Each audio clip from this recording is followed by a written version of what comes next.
Quick side note, if you're joining from the first Act 1 video, pick up Renly's tools in the Ogum village and return them to Renly so that you can get your salvage bench. I didn't see this because this is a second character. You only have to do this for one of your accounts.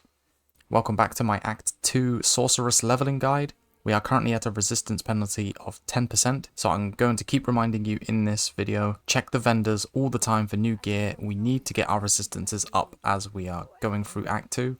What we are going to do is help out the camp here by defeating this hyena boss. His name's Rathbreaker. You want to sit in this little dip to the south, because if you go to the north in this arena, there's a bunch of hyenas on the cliffs and they will just chuck a bunch of spears at you. So you want to sit further down in the arena and just do what we were doing in Act 1. We were putting down our flame wall, casting spark and frost bomb on cooldown. Spark will actually help us here as it bounces off walls. Just play it safe when it comes to Rathbreaker's 3-hit combo. He does 2 quick slices and then he does a red flash and then he will wait and then slam the ground. This can one-hit you, so just try to get the timing of when to roll, when to move out of the way. Other than that, he will summon some hyenas to come and try and attack you. As long as you're sending out spells, your sparks and your flame wall and your frost bomb, if you get cornered, they should all help you out and deal with the boss. So after you kill Rathbreaker, you will make it onto the caravan and this will be your new town.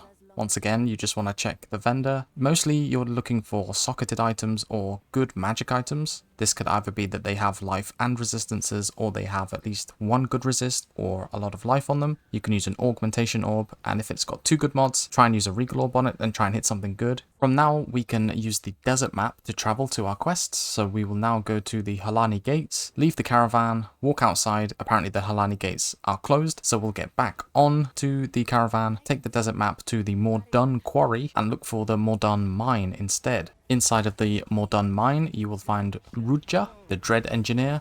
This is a pretty fun boss. Her main mechanic is that she has a flamethrower and she holds it along and you kind of just have to sidestep. Don't get burned, don't get burned. She'll throw out some grenades and she'll also throw some oil on the ground. The most dangerous attack she has is that she will light herself on fire and then just start swinging. And I'm pretty sure if this attacks you on top of an oil patch, you will just die. But if you roll her attacks successfully, she will just blow herself up and be stunned for a moment, giving you extra time to deal damage. Other than that, it's just a case of side walking. Don't step on too many grenades, don't get covered in oil because this will ignite you and reduce your fire resist, and just go to town. Keep sparking, put down your flame wall, put down your frost bomb, and the boss will die pretty quickly. After this, you want to free Risu, and then we can go back to the caravan. This is a quick skill tree pit stop. We're going to be taking attributes so that we can wear our gear. I'm currently doing a respec at the hooded guy, just so that I can put on some better items with more resists and more damage on them, especially on the shield. +1 to all gems, some cast speed, some spell damage, and some resistances. That's too good to pass up for our build, but you will be having to take a wand. Remember that if you're taking a shield or a focus. So if you've geared up and you're ready to go, it's time to go to the traitor's passage and we will be going straight into a boss battle with Balbala. Activate the 3 runic seals and she will awaken. This fight is pretty self-explanatory and it's also a very nice fight for Spark. Once again, it's a very enclosed arena. When she does this like very fast teleporting attack, she will leave a bunch of swords on the floor and then she will say Atul.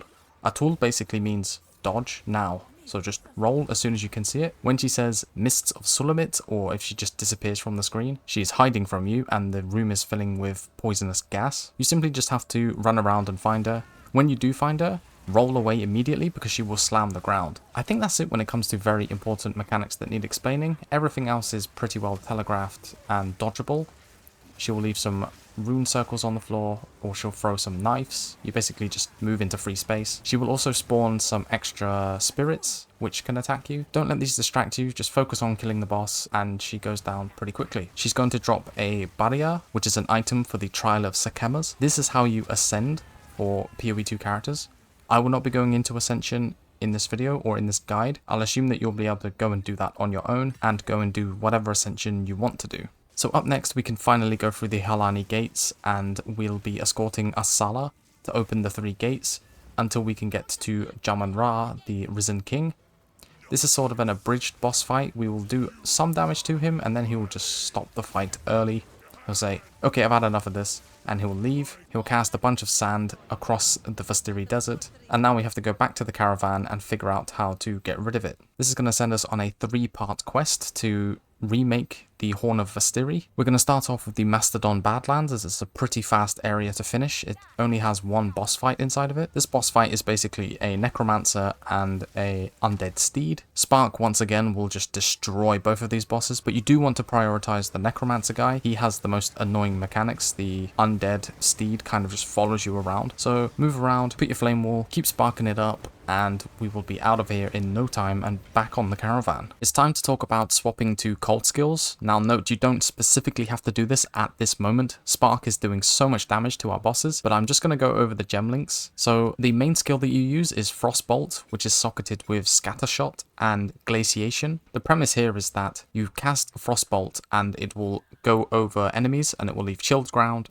and it will do freeze build up, and then it will freeze stuff. This does not do much damage on its own, but with our other gem, Cold Snap, we can target our Frostbolts, and in my setup I'm using right click for Frostbolt and then left click for Cold Snap. We can left click our Frostbolts to cast Cold Snap on top of them. We can also cast Cold Snap on frozen enemies, so you have a nice power at your fingertips sort of playstyle where anything that gets frozen, you can left click it and it will go, it will just destroy it. It's really satisfying to play, but do note the damage on bosses can be lower than Spark. So if you think that you're struggling with bosses, please just stick to Spark until you get a bit stronger, especially because we need freeze build up and we need elemental damage for Cold Snap and Frostbolt to really come online in comparison to the Spark and Flame Wall setup that we're already using. When it comes to support gems for Cold Snap, you just want to swap out the ones that you had in your Spark, which should be Controlled Destruction and Unleash. I know that some people like using Spell Echo with their Cold Snap, but personally, I just think it's a little less consistent than having 2 charges of Unleash. We have 3 Frostbolt projectiles, so if we have 2 Cold Snap charges, we will cast Cold Snap and we will detonate all 3 of the Frostbolts on top of the same pack. It just feels a little bit better to me personally. It's a preference thing. If you want to use Spell Echo instead of Unleash, then that's completely fine. And remember that you can swap the skill gems back to Spark if you just don't like the playstyle yet. It gets better later. With that said, we are in the Valley of Titans. If you didn't know where we are, you can come here from the desert map, and we need to find 3 statues and pray to them. Once you've found all 3 seals, you can come back towards the center-ish where there was a fist icon on the minimap. This spire looking thing will shatter and it will lead to the Titan Grotto. Inside the Titan's Grotto, we will find the Colossus boss fight. This boss has a really weird hitbox. He's off of the arena itself. You kind of have a bit of trouble hitting him with a lot of different spells. I know other people have also said the same thing, where they just do no damage because it's really hard to hit this guy. He has a few attacks which are pretty easily telegraphed. He will use one of his arms very slowly, one at a time. He also has this bullet hell section, where he spits out fireballs and then he moves to a different part of the arena. But just look at his arms just to see what he's doing. His right arm, the one that's holding the dagger, he kind of holds off the ledge, but if he's not moving his left hand, he's going to do something with his right hand generally. Try and keep watch. Don't stay directly in the center of the arena. Move around a little bit if you have to. With this build, I already swapped to cold skills, so I was getting some freeze off. And it did pay off, but as you can see, the damage is not amazing. Although I'm not really taking too much damage either. I just play it safe, I chill him, I move around, I try not to get hit by the balls he unleashes, and don't get hit by his dagger because that can one-shot you. Pretty simple fight, all things considered, but our damage just isn't quite there yet. He will spawn some minions. I would recommend frost bombing them and just trying to get to safety. So a couple more spells and the Colossus should go down and we will get the Flame Ruby. This is one of the quest items that we need. Nice and easy. We will take this back with us to the caravan. Let's take a moment to talk about attributes and leveling up your skills. You will be dropping uncut skill gems and you still need to upgrade your skills that you are using by engraving new ones. This will effectively level up your skill gems. I will level up Frostbolt and Cold Snap. This will give me more damage. It will help me chill and freeze things a lot more, and more damage makes the game more fun, right? So just make sure that you're doing this. Make sure that you're getting enough intelligence to satisfy your requirements to level up your gems. It's really, really important. With that said, we can now go to the desert map and go to Keth. In Keth, we will be able to fight Kabala, the Constrictor Queen. This is a quest boss which gives us a skill book for +2 points. And from here on out, we're going to have a lot of zones where we're just running through to the next zone, killing a bunch of stuff and gaining XP, as there aren't too many quest objectives. Here's another skill tree checkpoint. I just finished Exploit the Elements, and next I'll be taking this cold damage wheel as we go further up the tree. Continue through Keth until you reach the Lost City, and then continue through the Lost City until you reach the Buried Shrines. The Buried Shrines contains one of very few optional quests that I recommend you do. Well, it's more of an optional reward. There are 3 offerings, and each one of them will give you a corresponding resistance ring. You get to pick one of them. For example, I picked the Blessing of Water, and it gave me a sapphire ring, and then I tried to orc something, and I got a useless mod, but it does have an extra resist. My rings are terrible at this point, so if you need some resistances, just check your character sheet and then take a blessing, and you will get an extra bit of resistance on your gear. Hooray! After that, we can continue through the zone to the next boss. Now, this boss is basically just a "is the boss staring straight at me" check. You always want to be sidewalking it so that you're not just in its line of sight directly in front of it. Try and maintain some distance, and you will get a bunch of freezes off. Just play it cool, play it safe, take your time, you will be through this in no time. If you've got fire resist, this boss really won't serve you any threat. Once this boss goes down, you will be able to free the goddess of water and get the next piece of the horn of vastiri. You should now have all 3 pieces of the horn of vastiri. I'm just making up some space and checking vendors before I take my quest item. We can travel to the Halani gates once more and go to the end of the caravan and blow the horn of vastiri, and that will let us enter deshar. First thing we do once we reach deshar is find the fallen dekara. This will have a final letter quest item which we can take back to the caravan and give to Shambrin, and we will get a book of skill for another 2 skill points for our passive tree. Quick skill tree check. We should be able to take the rest of the cold damage wheel and the climate change notable. This will give us an extra boost to damage against frozen targets. Let's go back to deshar, and we should be able to find the path of mourning and then kill a bunch of monsters in this zone and look for the spires of deshar. This is another kill all monsters in the zone place just to get some extra XP. We will be looking for the Sisters of Garukhan statue, the Shrine of the Sisters. If you click on the Sisters of Garukhan prompt on the screen, you will get a permanent 10% lightning resistance to your character, which is just a very nice upgrade for us. We really need the resistances. Continue through this zone until you reach Torgul the Defiler. Honestly, you just run in a circle with this boss, you go behind him. If you keep going in circles, you'll be just fine. The reason I haven't recommended that you get hypothermia as a curse is that on this boss fight in particular, I used it so much that I just ran out of mana and it was more of a slow crawl. You don't need hypothermia yet, trust me, you can just frostbolt and cold snap every single boss. Once the Defiler goes down, we will be able to go back to the desert map and finally reach the last area of Act 2,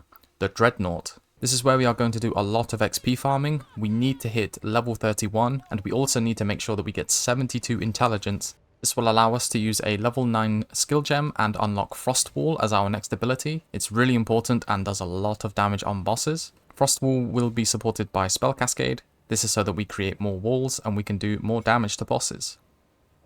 One last skill tree check at level 31. You should be all the way at the top where the cold damage wheel is, and we will be taking Endless Blizzard, Inescapable Cold, and Glaciation as the notables from the cold damage wheel. Let's do one last shopping trip with the vendors. You want to make sure that your flasks are upgraded. Make sure that you get level 30 flasks. Make sure that you get as much resistances and life on your gear as possible as we transition from Act 2 to Act 3 after this next boss fight with Jamanra, the king. So what you want to do here is place frost walls on top of the boss, and it will actually build up freeze and eventually completely freeze the boss. Throw out your frost bolts into the frost wall and explode them, and this will deal damage to both the boss and the frost walls. When the frost walls take damage, they will explode, and this will also deal additional damage. There is some AoE to dodge, like these tethers that Jamanra will create, and then they will bounce around the arena. More importantly, when he casts a sandstorm, you will want to run to Asala as she is conjuring up a shield. It's not very well explained, but if you don't do this, you will just take damage over time, and there's no other way to escape it. You will just have to redo the fight. Keep damaging the boss until he goes into the phase 2. In phase 2, you will have tornadoes roaming around the arena. Put extra emphasis on moving into as much open space as possible. The boss has 2 red attacks. If you try to keep your distance as much as possible from this cleave, you generally shouldn't take too much damage from it. The other red attack is similar to the Executioner fight in Act 1, where he holds his sword up in the air for a long time. He's trying to catch you rolling. Delay your roll for as long as possible and then roll at the last second as he brings his sword down. Try to move into open space as much as possible. He sends out tethers and he sends out extra lightning bolts. They all just try to deny areas from you, deny your positioning. Keep encasing him in frost walls, keep putting frost bombs and frost bolts into the frost walls, and then as he gets low HP, he will summon up these fire gates. Again, it will restrict to your areas that you can move in. Just try to take your time and reposition. You don't have to greed for damage at all here. Our damage is really good. Just reposition, get out the way of the tornadoes. Look at the trajectory of where the lightning bolts are being shot out from, or maybe they're fireballs. With enough effort, with enough frost walls, you have successfully defeated the Act 2 boss. So well done, quick clap.